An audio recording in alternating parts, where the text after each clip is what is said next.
Good morning friend, मेरा नाम रितेश तड़ेकर है। मैं महाराष्ट्र से बिलोंग करता हूँ। आज हमारा टॉपिक है power generation and substation. Power generation and substation में क्या पढ़ने वाले हैं? इंट्रोडक्शन किसकी है? बिजली उत्पादन का परिचय, जो हिंदी में बोलते हैं इसको बिजली उत्पादन का इंट्रोडक्शन ऑफ पावर जनरेशन। ठीक है, तो क्या हो रहा है अभी? जो हमारा आर्थिक जो चीज अभी चल रहा है विकास, उसमें क्या हो रहा है?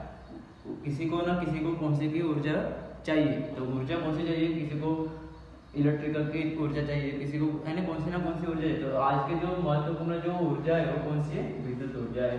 ठीक है,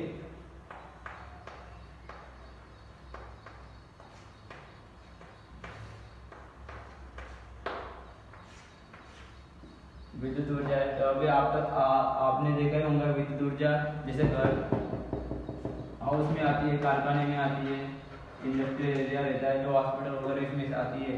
जो ऊर्जा पे चलता है हमारा, तो ऊर्जा कौन सी? Electrical energy. ये नहीं रही तो कैसा है? जो अपनी मानव जीवन है हमारा नहीं चलेगा बराबर, जैसा नीड नहीं चलेगी, हमारी जो गरज रहेगी वो नहीं वो कंप्लीट हो जाएगी। इसलिए क्या विद्युत ऊर्जा जानना जरूरी है। तो विद्युत ऊर्जा आती कैसी है? आती कैसे? जैसे जो देखा हमने, आप बोलेंगे कि पावर, जैसे सर बोलेंगे थर्मल पावर स्टेशन है, थर्मल पावर स्टेशन से आती है, डीजल पावर स्टेशन से आती है। यानी जो पावर स्टेशन बने तो क्यों इतने सारे पावर स्टेशन क्यों बने हैं? एक ही पावर स्टेशन से क्यों नहीं होती? इतना क्यों कर रहे? तो ये आज हम पढ़ने वाले हैं। ठीक है, तो देखो जैसा अभी का देखे विद्युत ऊर्जा, तो विद्युत ऊर्जा का कौन सी? विद्युत ऊर्जा में क्या आता है? सोर्सेज आते हैं। तो कौन से सोर्सेज? देखो पहले नेचुरल सोर्सेज देखेंगे।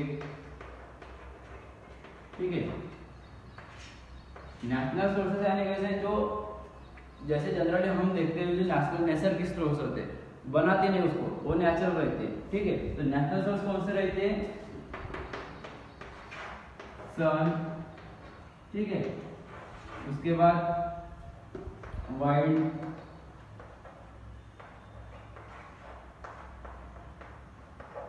फ्यूल, ठीक है, वाटर,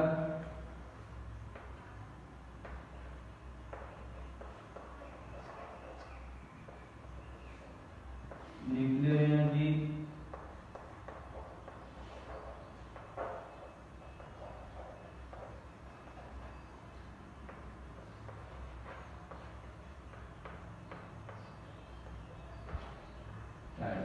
ठीक है, क्या है? जो नेचुरल सोर्सेज कौन से? Sun, wind, fuel, water, nuclear, tidal. Sun क्या बोलते? सन को क्या बोलते हैं हिंदी में हम? सूर्य। ठीक है, उसके बाद क्या है? वाइंड, हवा। उसके बाद फ्यूल क्या है? ईंधन।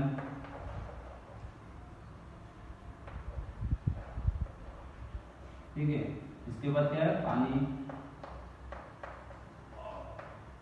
और न्यूक्लियर एनर्जी क्या है? परमाणु ऊर्जा।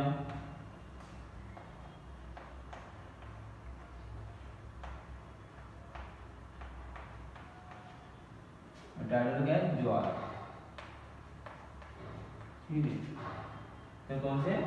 ये कौन से 6 सोर्सेज है? जो sun, wind, fuel, water, nuclear energy, tidal में से। तो सन, इतने सारे सोर्स से हम इलेक्ट्रिसिटी लेते हैं, लेकिन कब कौन सी इलेक्ट्रिसिटी मिलती है अपने को वो देखना है। तो सन से कब मिलती है? जैसे दिन भर जो अपनी हीट एनर्जी उससे प्रोड्यूस होती है, तो हीट एनर्जी से क्या करते हैं हम? हीट एनर्जी से क्या करते हैं? जो हीट एनर्जी कौन सी? इलेक्ट्रिक एनर्जी लाना चाहिए। तो इलेक्ट्रिक एनर्जी लाने के लिए हमने अभी क्या देखा है? सोलर। उसमें क्या आते हैं? जनरली सोलर सेल्स आते हैं। ठीक है, सोलर सेल्स के माध्यम से क्या करते हैं हम? इलेक्ट्रिक एनर्जी प्रोड्यूस करते हैं। इलेक्ट्रिक एनर्जी जनरेट कैसे करते हैं? जो सूर्य से जो मिलती है हीट एनर्जी, वहां से क्या करते हैं? सोलर सेल्स के माध्यम से इलेक्ट्रिक एनर्जी हम देखो जनरेट होती है। ठीक है, तो जब तक दिन चलेगा तब तक क्या मिलेगी? सन से एनर्जी मिलेगी। लेकिन जो अभी रात को क्या होता है? रात को नहीं मिल सकती एनर्जी, तो अभी क्या, अभी दूसरा क्या देंगे? वाइट। तो इसलिए क्या चलेगा? ये ज्यादा चलता नहीं है सोर्स, जब तक नीड है तब तक चलेगा ये सोर्स। ठीक है, ज्यादा नहीं चलता।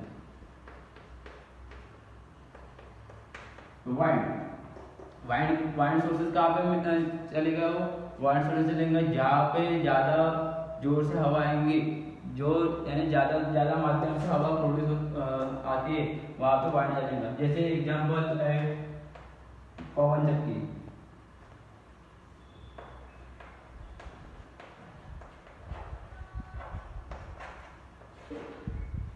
पवन चक्की में क्या होता है, पवन चक्की को क्या लगता है, एक सोर्स लगता है। तो कौन सा सोर्स लगता है, वो वाइंड लगता है। तो वाइंड से क्या करता है पवन चक्की, एक टरबाइन को घुमाता है। तो टरबाइन को कैसे अटैच रहता है, वो अल्टरनेटर से अटैच रहता है। ठीक है, अल्टरनेटर के माध्यम से अपने को कौन सी इलेक्ट्रिक मिलती है, अल्टरनेटर रहता है। अल्टरनेटर के माध्यम से कौन सा इलेक्ट्रिक एनर्जी मिलती है, जो यांत्रिक ऊर्जा का रूपांतर इलेक्ट्रिकल में करता है। तो ये क्या है, टाइडल वर्क। लेकिन टाइडल में कंटिन्यू चलने वाला है, ये दो सोर्स है, वो कंटिन्यू चलते हैं क्या, नहीं चलते, क्योंकि जब सन का प्रकाश रहेगा तभी वो सोर्स चलेगा, और वाइंड का रहेगा तभी वो सोर्स चलेगा। ठीक है, उसके बाद आता है फ्यूल। ठीक है, फ्यूल सोर्सेस क्या है, फ्यूल सोर्सेस में कैसा, जो फ्यूल से क्या होता है, एक इंजन रहता है, उसको क्या मैकेनिकल पावर देना पड़ता है। पावर मैकेनिकली देना पड़ता, पावर कौन सा, वाइंड में भी जो पावर मिलता है मैकेनिकली देना पड़ता, वाटर में भी मैकेनिकली पावर देना पड़ता, लेकिन जो कन्वर्ट करता है कौन सा करता है, इलेक्ट्रिकल करता है। तो फ्यूल से क्या होता है, फ्यूल में क्या करता है, इंजन द्वारा क्या करते हैं, उसमें फ्यूल लेते हैं। ठीक है, फ्यूल लेते हैं, तो फ्यूल के माध्यम से क्या करते हैं, इंजन फ्यूल के माध्यम से क्या करते हैं, जो अल्टरनेटर रहता है उसको क्या करता है, कपल रहता है।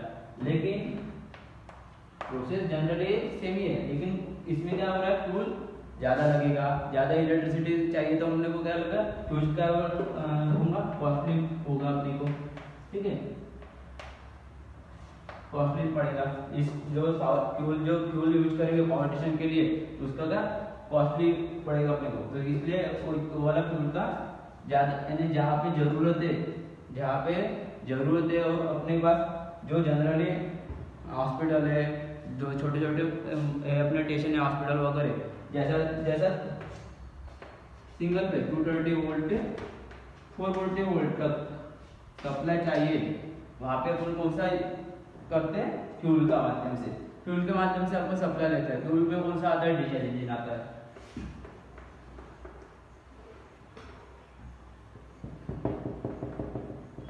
ठीक है, उसके बाद आता है वाटर। तो वाटर में क्या हो रहा है, वाटर तो पता ही होगा आपको, वाटर में क्या होता है, एक जो बड़ा पावर स्टेशन रहता है, जहाँ पे जैसा हाइड्रो पावर स्टेशन है और थर्मल पावर स्टेशन है। ठीक है, ओशनी में थर्मल पावर स्टेशन तो वाटर में आता नहीं, क्योंकि उसमें कोयला रहता है।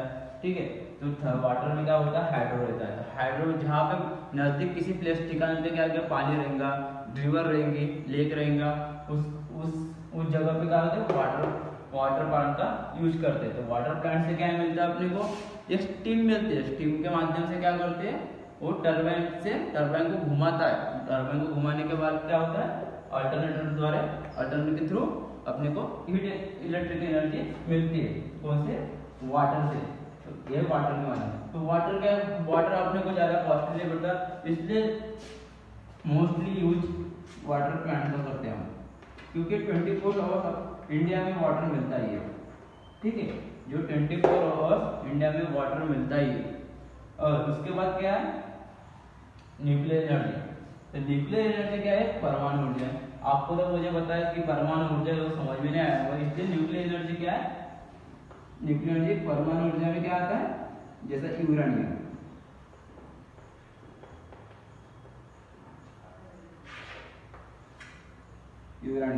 और यूरेनियम आता है। तो यूरेनियम से क्या माध्यम से क्या जो ईंधन चलता है उसमें, और ज्यादा प्रेशर से जब अपने को इलेक्ट्रिकल एनर्जी चाहिए, तो इसमें अटैच करके जो पावर देते हैं, तो ज्यादा पावर की जरूरत है, तो क्या बोलते हैं, न्यूक्लियर एनर्जी यूज करते हैं। ठीक है, टाइटन को उतना चलता नहीं, टाइटन में क्या है, ज्वार है एक प्रकार का, वो उसको छोड़ दो, उतना उसको डिटेल में जानने की जरूरत नहीं है टाइटन को। लेकिन एक 5 सोर्स जरूरी जानना है, सन, वाइंड, फूल, वाटर और न्यूक्लियर एनर्जी। ठीक है, तो सन में मैंने बताया कि सूर्य है वो हीट एनर्जी इलेक्ट्रिकल करती है, वाइंड बताया हवा के माध्यम से, फ्यूल बताया कि इंजन फ्यूल है कॉस्टली, और कौन सा कॉस्टली गिरता है, फ्यूल गिरता है कॉस्टली, सन को अभी ध्यान में रखने की सोलर सेल सन का कब यूज होता है, जब दिन का मॉर्निंग रहेगी दोपहर तक सन का यूज होता है। ठीक है, वाइंड का जहाँ पे ज्यादा हवा चलती है, एयर मिलती है, वहाँ पे वाइंड का यूज होता है। ठीक है, ये कौन से नेचुरल सोर्स, ये कौन से सोर्स होते हैं, नेचुरल। लेकिन ज्यादा है दो नेचर से ज्यादा चलते हैं, फ्यूल, वाटर और न्यूक्लियर, ये तीनों चलते हैं।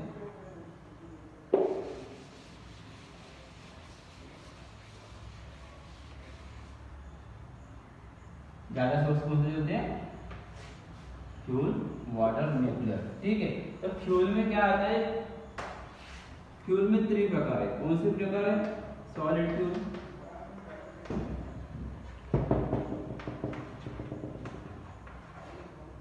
लिक्विड फ्यूल,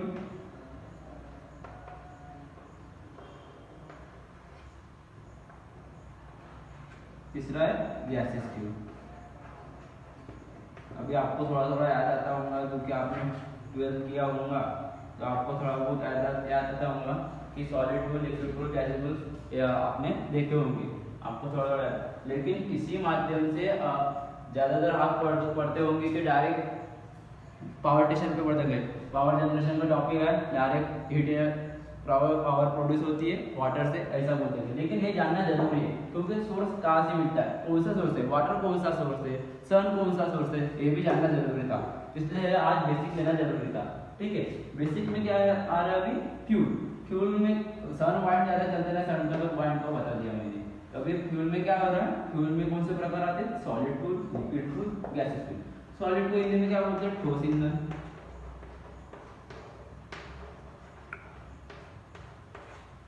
लिक्विड फ्यूल को क्या बोलते हैं, तरल ईंधन।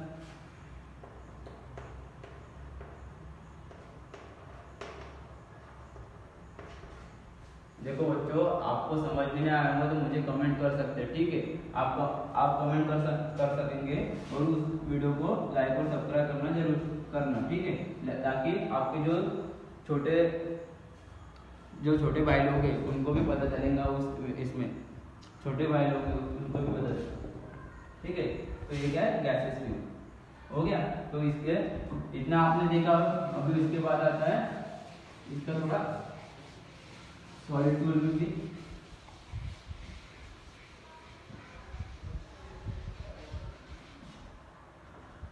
दो मिनट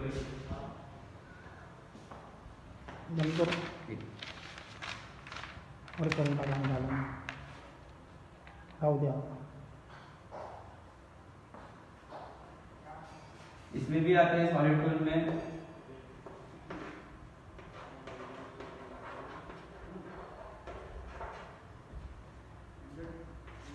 नेचुरल,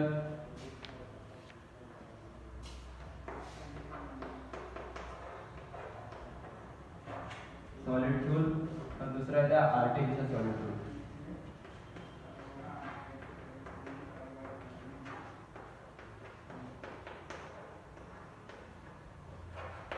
ठीक है, सॉलिड फ्यूल में कौन से रहते हैं, नेचुरल सॉलिड फ्यूल और आर्टिफिशियल। नेचुरल सॉलिड फ्यूल कौन से रहते हैं, जैसे प्राकृतिक ठोस, इसको क्या कहते हैं, प्राकृतिक ठोस ईंधन।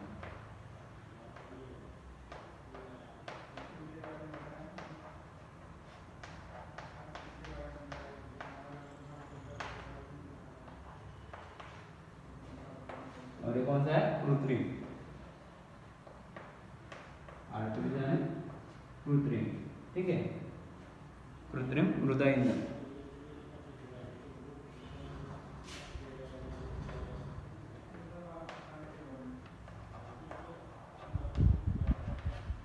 अभी जो नेचुरल सॉलिड फ्यूल है वो कहाँ से मिलता है, कोयले के माध्यम से। कोयले विभिन्न और कुछ डिफरेंट रहते हैं, डिफरेंट ईंधन उसके माध्यम से मिलता है। ठीक है, सॉलिड रहता है। सॉलिड में क्या है, कोयला आता है। लिक्विड में क्या आएगा, लिक्विड में क्या आएगा, वाटर आएगा। ठीक है, फ्यूल आएगा। तो एक है लिक्विड हो गए, तो सॉलिड का भी क्या है, कोयला आ गया। ठीक है, जबकि कृत्रिम ठोस में ईंधन कौन सा आते हैं, चारकोल आते हैं।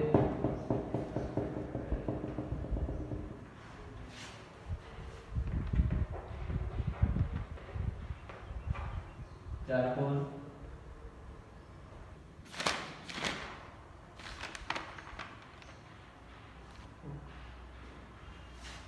वो पोलराइज्ड फ्यूल।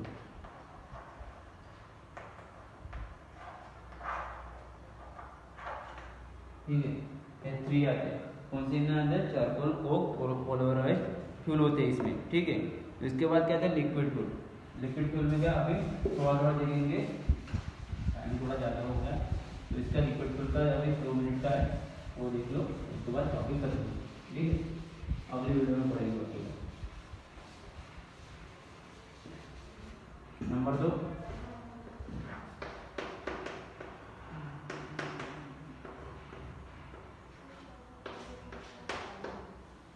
क्या है, लिक्विड फ्यूल। तो लिक्विड फ्यूल का क्या है, एक लिक्विड फ्यूल कैसे स्टीम के उत्पादन के कोयले की जगह ले सकता है। ठीक है, उसमें क्या आता है gasoline, kerosene,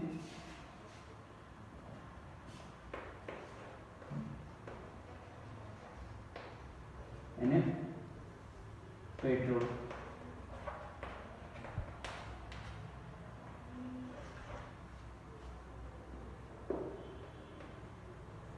gasoline, petrol, kerosene, ये क्या है, लिक्विड फ्यूल है। यानी इस माध्यम से हम इलेक्ट्रिसिटी ले सकते हैं, ये मुझे बताना है। इसमें क्या आता है और क्या आता है, गैस आता है और डीजल आता है। ठीक है, लिक्विड फ्यूल है, इतना तो भी जानना, आपके ऑब्जेक्टिव क्लियर हो जाएंगे। ऑब्जेक्टिव में इतना पूछते हैं कि लिक्विड फ्यूल में कौन से आते हैं। ठीक है, तो ये पेट्रोलियम उत्पादित माना जाता है। उसके बाद है गैसेबल्स। गैसेस फ्यूल में क्या हो रहा है,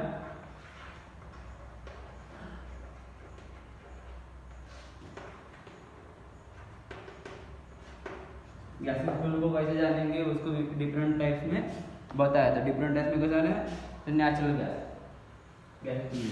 नेचुरल गैस में क्या हो रहा है, कहाँ से मिलती है, मिट्टी के माध्यम से। ठीक है, मिट्टी के कुएं में जो प्राप्त होती है, नेचुरल गैस में जो मिट्टी के कुएं प्राप्त होती है उसको क्या बोलते हैं, नेचुरल गैस। यानी कुएं के इसमें से जो मिट्टी अब मिलती है अपने को कुएं खोदने के बाद, कुआं जो हम खोदते हैं तो वहाँ से क्या मिट्टी निकलती है। तो मिट्टी निकलने बाद वहाँ से क्या तो कुछ तो भी गैस निकलती है, तो उसको कौन सी गैस बोलते हैं, नेचुरल गैस। उसके बाद आते हैं प्रोडक्ट गैस। तो प्रोडक्ट गैस कैसे मिलता है अपने को,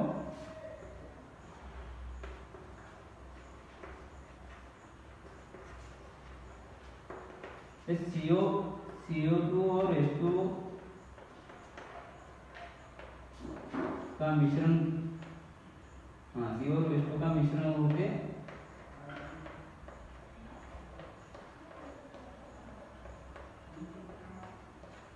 हमको कौन सा गैस मिलता है, CO गैस मिलता है। ठीक है, तो क्या है प्रोडक्ट गैस हो गया। इसके बाद है और उसके थर्ड नंबर है बाय प्रोडक्ट गैस।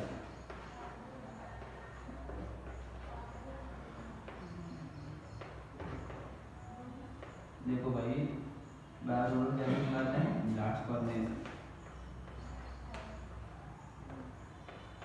ये मैं इतना क्यों लिख रहा हूँ कि आपका ऑब्जेक्टिव क्लियर हो जाएगी। ठीक है, आपका ऑब्जेक्टिव क्लियर होना चाहिए, तो इतना कोई जानने की जरूरत नहीं। लेकिन ऑब्जेक्टिव अभी ऑनलाइन आपका पेपर आएगा तो ऑनलाइन में कैसा है, कुछ भी पूछ सकते हैं। तो इसके क्या by product gas, blast product blast furnace oven से रहता है।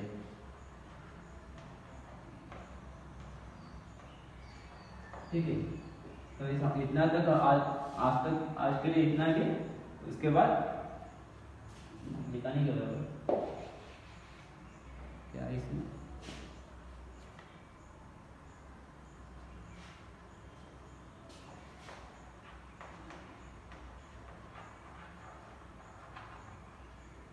जो प्रोडक्ट गैस है वो कहाँ से प्राप्त करते हैं, ब्लास्ट फर्नेस से, ओवन से। ठीक है, जो प्रोड्यूसर गैस है वो कहाँ से, CO2 और H2 के मिश्रण होकर जो CO मिलता है वो प्रोड्यूसर गैस है। नेचुरल गैस तो बस है जो कुएं खोदने से जो कुआं खोदने के बाद मिलती हो गया, और कौन सी नेचुरल गैस है। तो उसके बाद हम इसके देखेंगे एडवांटेज, डिसएडवांटेज इसकी इसके लिक्विड कूल के सॉलिड कूल के इसके क्या देखेंगे एडवांटेज, कहाँ यूज होता है कहाँ नहीं चल सकता है, कौन कॉस्टली रहता है, ये हम अगली वीडियो में देखेंगे। तो आज के वीडियो में इतना ही, और आपको जो कुछ समझ में नहीं आया होगा वो आप इस वीडियो के माध्यम से नीचे कमेंट कर सकते हो, ठीक है। और मेरा यूट्यूब चैनल सब्सक्राइब करना नहीं भूलो, ठीक है, लाइक कर दें। Okay, thank you.